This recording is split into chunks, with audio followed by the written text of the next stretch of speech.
Form of civil pensioner association తరఫున ఈరోజు meet the press కార్యక్రమంలో భాగంగా ఈరోజు ప్రెస్ వాళ్ళని కలవడం జరుగుతుంది. ఇప్పటికే ప్రింట్ మీడియాతో ఆల్రెడీ మేము ఇంటరాక్ట్ అయి ఉన్నాం. ఇప్పుడు ఎలక్ట్రానిక్ మీడియాతో కూడా ఇంటరాక్ట్ అవుతున్నాం.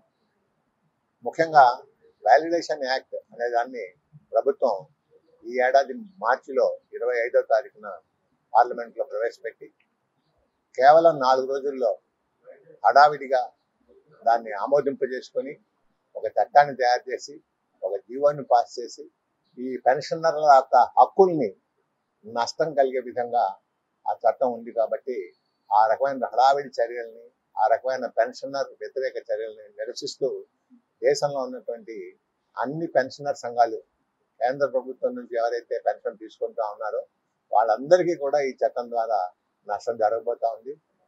ఇంతవరకు సాధించుకున్నటువంటి అన్ని హక్కుల్ని, అది కోర్టుల ద్వారా కొన్ని సాధించుకున్నాం, ప్రభుత్వం ఇచ్చేటువంటి నిబంధనల ద్వారా కొన్ని సాధించుకున్నాం, ప్యారిటీ అనేటువంటి దాన్ని, అలాగే ఈక్వాలిటీ అనేటువంటి దాన్ని, వీటన్నిటినీ కూడా కాళ్ళ రాస్తూ ఈ వాలిడేషన్ యాక్ట్ అనే దాన్ని తీసుకొచ్చారు.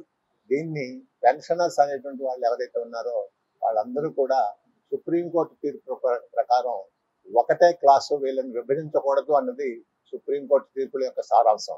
ఎప్పుడైతే సెంట్రల్ గవర్నమెంట్ పెన్షన్ అమెండ్మెంట్ యాక్ట్ని పార్లమెంట్లో 25/3/25న ప్రవేశపెట్టి 29న రాష్ట్రపతి ఆమోద ముద్ర వేసిన తర్వాత అది చట్టంగా మారింది.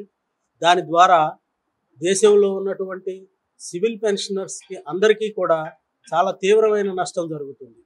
ఏ విధమైన నష్టం అంటే, ఫ్యూచర్లో వేజ్ రివిజన్ కనుక జరిగితే ఇప్పుడు ఆ వేజ్ రివిజన్కి ముందు రిటైర్ అయిన మాలాంటి వాళ్ళందరికీ కూడా పెన్షన్ రివిజన్ జరగకుండా కేంద్ర ప్రభుత్వం అడ్డుకట్ట వేసింది. దానివల్ల ముసలితనంలో ఉన్నటువంటి రిటైర్ అయిన ఉద్యోగులు వారి యొక్క జీవన విధానాన్ని సాగించలేక, మందులకి డబ్బులు ఖర్చు పెట్టుకోలేక, పెన్షన్ సరిగ్గా అందక నానా తీవ్రమైన ఇబ్బందులు పడాల్సిన పరిస్థితి ఏర్పడతా ఉంది.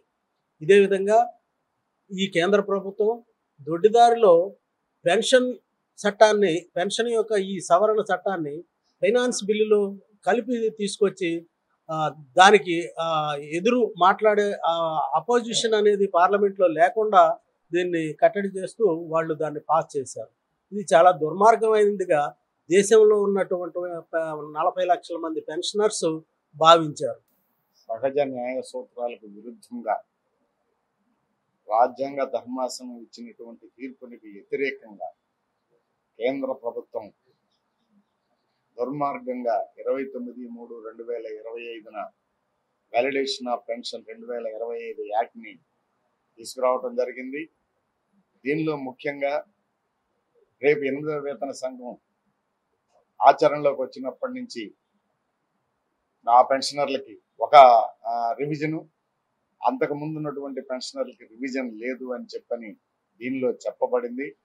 ఏదైతే రాజ్యాంగ ధర్మాసనం తీర్పు ఇచ్చిందో దానిలో పెన్షన్ అనేది హక్కు, ఉద్యోగికి హక్కు, తన జీవిత కాలంలో సర్వీస్ చేసి ఏదైతే ప్రోగుబడినటువంటి దానిలో నుంచి ఇచ్చేదే పెన్షన్. కాబట్టి కేంద్ర ప్రభుత్వం లేదా రాష్ట్ర ప్రభుత్వ దయాదాక్షిణ్యాల మీద ఇచ్చేది కాదు పెన్షన్. వారికి ప్రోగుబడినటువంటి శ్రమ ఫలితమే ఈ పెన్షన్. కాబట్టి పెన్షన్ అనేది సమానంగా అందరికీ ఇవ్వాల్సిందే అని చెప్పని ఆ న్యాయ తీర్పులో ఇవ్వబడింది. దానికి విరుద్ధంగా ఆర్టికల్ 14కి వ్యతిరేకంగా ఇవాళ ఈ చట్టాన్ని ఆమోదింపజేసింది. కాబట్టి కేంద్ర ప్రభుత్వం ఏదైతే రైతు ఉద్యమంలో ఆ ఉద్యమానికి వెరసి 3 చట్టాలని కేంద్ర ప్రభుత్వం రద్దు చేసిందో అదే విధంగా ఈ చట్టాన్ని కూడా వెంటనే రద్దు చేయాలని ఈ సందర్భంగా మేము డిమాండ్ చేస్తా ఉన్నాం.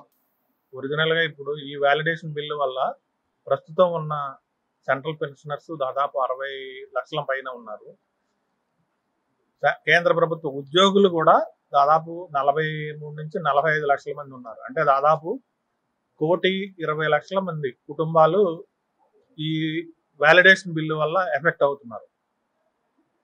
దానివల్ల ఏముందంటే ఇప్పుడు ప్రతి ఇంట్లో ఒక నలుగురు లెక్కేసుకుంటే దాదాపు 4.5 కోట్ల మంది జనాభా అందరూ కూడా రోడ్డు ఎక్కడానికి రెడీ అవుతున్నారు ఈ బిల్లు రద్దు చేయకపోతే. రెండో విషయం ఏంటంటే ఇప్పుడు ఈ పేజ్ రిమాండర్ పోరాటమే కాకుండా రేపు అక్టోబర్ 10న ఢిల్లీలో జంతర్ మంతర్ దగ్గర ధర్నా కార్యక్రమం పూర్తయిన తర్వాత కూడా గవర్నమెంట్ ఏమి చలనం లేకపోతే రాష్ట్ర ప్రభుత్వ ఉద్యోగులు, కేంద్ర సంస్థల్లో పనిచేసి రిటైర్ అయిన ఉద్యోగులు, రాష్ట్ర ప్రభుత్వంలో రిటైర్ అయిన పెన్షనర్స్ మొత్తం ఆల్మోస్ట్ ఆల్ ఇండియా మొత్తం మీద లెక్కేసుకుంటే 5.5 నుంచి 6 కోట్ల మంది ఉంటారు. 6 కోట్ల మందికి అట్లీస్ట్ కుటుంబంలో 4 లెక్కేసుకున్న 20 కోట్ల మంది రోడ్లు ఎక్కే పరిస్థితి వస్తుంది.